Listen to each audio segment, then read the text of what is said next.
teman-teman, Assalamualaikum warahmatullahi wabarakatuh. Perkenalkan, kami dari kelompok 1 yang mana akan mempresentasikan mengenai sejarah dari bahasa Indonesia, fungsi dari bahasa Indonesia, dan juga kedudukan dari bahasa Indonesia.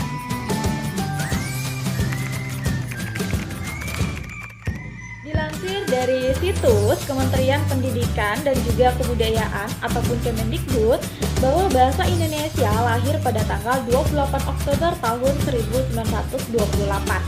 Hal ini dikarenakan pada tanggal tersebut para pemuda yang ada di pelosok Nusantara sedang berkumpul dalam rapat pemuda. Alhasil dari rapat ini menghasilkan 3 ikrar pemuda yang diberi nama dengan Sumpah Pemuda. 3 ikrar tersebut yakni yang pertama, bertumpah darah yang satu, tanah Indonesia; berbangsa yang satu, bangsa Indonesia; menjunjung bahasa persatuan yakni bahasa Indonesia. Nah, dari unsur ketiga inilah yang dijadikan sebagai bentuk kesepakatan bahwa bahasa bangsa Indonesia adalah bahasa Indonesia. Itu mengapa bahasa Melayu diangkat menjadi bahasa nasional di Indonesia? Alasannya ada 2. Yang pertama, dibandingkan dengan bahasa lain, terkhususnya bahasa Jawa, yang bahasa ini sebagian yang merupakan bahasa ibu dari hampir setengah penduduk di Indonesia, dan bahasa Melayu merupakan bahasa yang tertinggal atau yang tidak berarti, yang menggunakannya hanya pada penduduk Riau,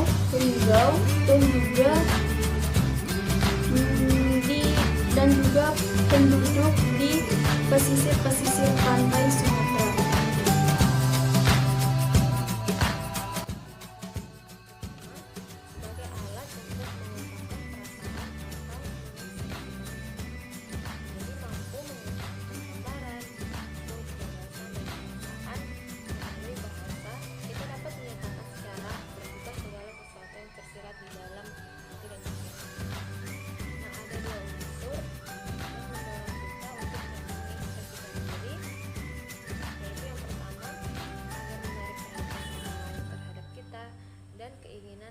Untuk membebaskan diri dari semua tekanan emosi. Yang kedua, sebagai alat komunikasi. Nah, bahasa merupakan saluran maksud seseorang yang melahirkan perasaan dan memungkinkan masyarakat untuk bekerja sama. Komunikasi merupakan akibat yang lebih jauh dari ekspresi diri. Nah, pada saat menggunakan bahasa sebagai komunikasi berarti memiliki tujuan agar para pembaca atau pendengar menjadi sasaran utama perhatian seseorang. Yang ketiga, sebagai alat berintegrasi dan beradaptasi sosial. Nah, pada saat beradaptasi di lingkungan sosial, seseorang akan memilih bahasa yang digunakan sesuai kondisi dan situasinya. Seseorang akan berbicara atau menggunakan bahasa yang non-standar itu pada saat berbicara dengan teman-temannya, sedangkan akan menggunakan bahasa yang standar apabila berbicara dengan orang tua atau yang dihormati atau yang lebih tua dari dirinya. Jadi dengan menguasai bahasa sesuatu bangsa memudahkan seseorang untuk berbaur dan menyesuaikan diri dengan bangsa itu sendiri. Jadi ada perbedaan saat kita memilih bahasa dengan seorang teman dan juga orang yang lebih tua dari kita. Selanjutnya yang keempat atau yang terakhir yaitu sebagai alat kontrol sosial yang mempengaruhi sikap, tingkah laku, serta tutur kata seseorang. Nah, kontrol sosial dapat diterapkan pada diri sendiri dan masyarakat. Contohnya buku-buku pelajaran, ceramah agama, orasi ilmiah, mengikuti diskusi, serta iklan layanan masyarakat.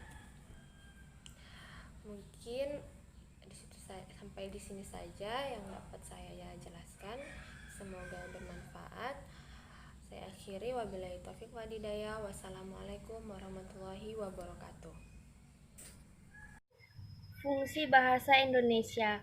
Fungsi bahasa Indonesia dapat dibagi menjadi 2 bagian, yaitu fungsi bahasa secara umum A. Sebagai alat untuk mengungkapkan perasaan atau mengekspresikan diri, mampu mengungkapkan gambaran, maksud, gagasan, dan perasaan.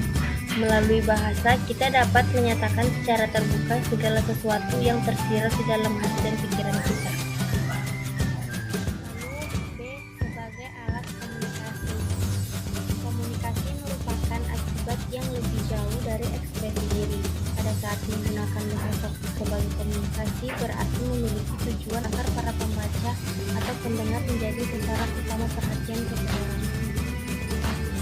Sebagai alat berintegrasi dan beradaptasi sosial, seseorang akan menggunakan bahasa yang non-standar pada saat berbicara dengan teman-teman dan menggunakan bahasa standar pada saat berbicara dengan orang tua atau yang dihormati. Dengan menguasai bahasa, suatu bangsa memudahkan seseorang untuk berbaur dan menyesuaikan diri dengan bangsa.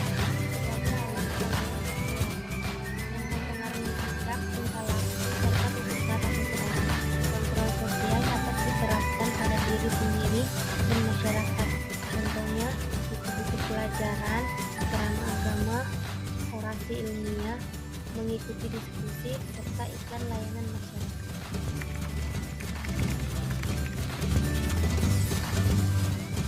Baiklah, selanjutnya saya akan menjelaskan tentang kedudukan bahasa Indonesia. Kedudukan bahasa Indonesia berada di atas kedudukan bahasa-bahasa daerah. Hasil perumusan seminar politik bahasa nasional yang diselenggarakan di Jakarta pada tanggal 25 sampai 28 Februari 1975 menegaskan bahwa dalam kedudukannya sebagai bahasa nasional, bahasa Indonesia memiliki 4 fungsi. Yang pertama, sebagai lambang kebanggaan nasional. Yang kedua, sebagai identitas nasional. Yang ketiga, sebagai alat pemersatu berbagai masyarakat yang berbeda latar belakang, sosial, budaya, dan bahasanya. Yang terakhir, sebagai alat penghubung antar daerah dan antar budaya. Alat pemersatu berbagai masyarakat yang berbeda-beda latar belakang sosial, budaya, dan bahasa. Dengan fungsi ini, memungkinkan masyarakat Indonesia yang beragam latar belakang sosial, budaya, dan berbeda-beda bahasa dapat menyatu